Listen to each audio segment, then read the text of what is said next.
तो इस कोर्स में हम पूरा जनरेटिव एआई कवर करने वाले हैं। OpenAI API, Hugging Face, Pinecone, vector databases सब कुछ पढ़ेंगे इन डिटेल। अगर प्री रिक्विजिट की बात करूं तो तुम्हें सिर्फ बेसिक पाइथन आनी चाहिए। Conditional statements, looping, function more than enough है। अगर कहीं पे नमपाई या पांडास या एडवांस लाइब्रेरी की जरूरत पड़ी तो वहीं पे उसे समझेंगे एंड आगे कंटिन्यू करेंगे। मैथ्स की तरफ भी कोई डर की बात नहीं है, जहां नीड लगेगी वहीं पे एक्सप्लेन करूंगा। और अगर कोई टॉपिक ऐसा लगता है जिसमें बहुत हैवी मैथ चाहिए तो उस टॉपिक से पहले तुम्हें डेडिकेटेड वीडियो उस मैथ टॉपिक पे मिल जाएगी, जिसे देख के आगे कंटिन्यू कर सकते हो।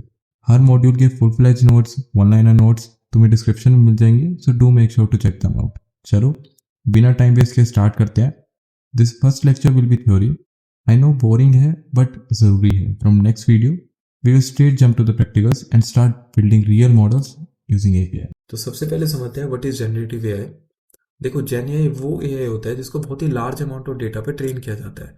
फॉर एन एग्जांपल, GPT-3 को 570 GB amount of clean data पे ट्रेन किया गया था। एंड रिमेंबर, हम GPT-3 की बात कर रहे हैं, ना कि GPT-5 की, जो कि अभी करंटली यूज हो रहा है। And data here is only text, not images और ऑडियोज, जो कि ऑब्वियसली ज़्यादा स्पेस लेंगे। तो आप समझ सकते हो कि कितने लार्ज अमाउंट ऑफ डेटा पे इनको ट्रेन किया जाता है। अब जो ट्रेनिंग होती है वो machine learning and deep learning की टेक्निक्स की मदद से होती है। एक बहुत ही पॉपुलर टेक्निक है जो कि आपने शायद सुनी भी होगी, न्यूरल नेटवर्क्स। अब न्यूरल नेटवर्क्स क्या होते हैं इसके बारे में हम लोग आगे बात करेंगे। अभी के लिए बस ये समझ के चलो that it is a technique of deep learning. And training के बाद जो आउटपुट आता है दैट इज ओरिजिनल कंटेंट। ये ट्राई भी करना।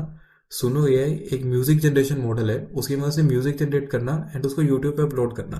आपको कभी भी कॉपीराइट नहीं आएगा। क्यों? क्योंकि वो ओरिजिनल कंटेंट है, यूट्यूब के डेटाबेस में प्रेजेंट ही नहीं है। तो आपको कभी भी कॉपीराइट आएगा ही नहीं। अब डेफिनेशन पढ़ते हैं, आपको आके समझ भी आएगा कि ये क्या है अच्छे से, और वो क्लियर होगा।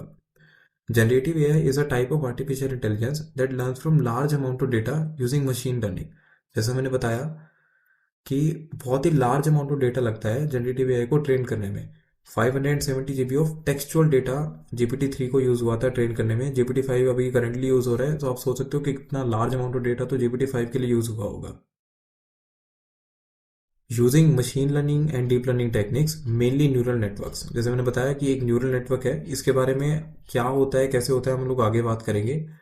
To create new original content such as text, image, audio that closely resemble human like work. अब ह्यूमन लाइक वर्क मतलब, फॉर एन एग्जाम्पल, हमारे पास एक ह्यूमन है, उसको हमने कहा स्केच बना। एंड दूसरी तरफ हमारे पास एक एआई है, उसके थ्रू भी हमने स्केच बनवाया। अगर वो काफी मिलते जुलते होंगे तो डेफिनेटली हम समझ पा रहे हैं कि एआई जो है वो ह्यूमन की तरह क्रिएशन करने की कोशिश कर रहा है। तो that is human like work. अब एक बात और ध्यान में रखना कि generative AI is a subset of deep learning. अब डीप लर्निंग क्या है इसके बारे में भी मैं आगे आपको एक्सप्लेन करूंगा, इसके मॉडल्स भी एक्सप्लेन करूंगा। बट अभी के लिए बस ये दिमाग में रखो that it is a subset of deep learning. अब काफी लोग कंफ्यूज हो जाते हैं कि जेन एआई और एलएलएम में फर्क क्या है। तो देखो, एलएलएम भी एक तरह का जेन एआई ही होता है, मतलब बहुत लार्ज अमाउंट ऑफ डेटा पे ट्रेन किया जाएगा एंड कुछ न्यू या ओरिजिनल कंटेंट क्रिएट किया जाएगा। बट ओनली डिफरेंस इज कि यहाँ पे हम सिर्फ टेक्स्ट के बारे में बात कर रहे होंगे। तो मतलब अगर हम इमेज के बारे में बात कर रहे हो तो that is an image generation model, जैसे मिड जर्नी, डेल ई। अगर हम ऑडियो के बारे में बात कर रहे हो तो that is an audio generation model, जैसे सुनो एआई। तो अगर हम सिर्फ टेक्स्ट के बारे में बात कर रहे हो that is a text generation model, जैसे ChatGPT, Google Gemini, Grok AI. अब एक बहुत स्पेसिफिक वर्ड यूज होता है for text generation model, that is LLM, large language model. मतलब लार्ज लैंग्वेज मॉडल या एलएलएम एक जेन एआई ही है, बस सिर्फ टेक्स्ट के बारे में बात हो रही होगी। अब आपके दिमाग में एक डाउट भी आ रहा होगा कि अगर चैट जीपीटी एक एलएलएम है, मतलब सिर्फ टेक्स्ट जनरेशन मॉडल है, तो वो इमेजेस कैसे जनरेट करता है। मतलब अगर आप एक चैट जीपीटी को प्रॉम्प्ट पास करो कि जनरेट में इमेज ऑफ डायनासोर, तो वो करके देगा। बट अभी जैसे हमने बात करी कि वो एलएलएम है, एक टेक्स्ट जनरेशन मॉडल है, तो इमेज कैसे जनरेट कर रहा है।